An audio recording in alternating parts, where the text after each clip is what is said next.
Kami sa una kami sa unang panahon nag-eskwela mi og sa among eskwelahan. Grabe man among kaagi gyud usumbaga lang isgutan. Sinumbagay man gyud sa dinunggabay bulpin pero wala mi kabuhat ng maingon ana. Kung kasabaan mi sa maestra namo, dawato namo. Grabe pa to sa una kalabayon mag eraser.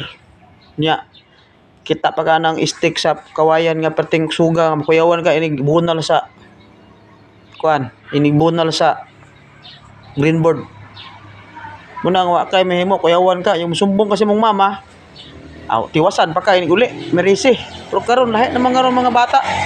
Kay kung makasala gani ang bata, sabaan sa maestra, isumbong dayon dito sa ginikanan, sumbong na ang anak sa ginikanan, yang ginikanan mo sumbong dayon sa principal kay makigusay. Karon unsa may hitabo karon sa palibot? Makonsentidor na kayo. Sumbong dayon DSWD og bunalan lang mga anak. Oh, kanang namusil raw sa man na. Perting luya kaya tong natungnan. Dapat na unta ngipunan ang pagdisiplina sa bata. Bunag mahimo. Kami sa una hapa mamis lamisa. Buan mig purol. Sakit kay tanan.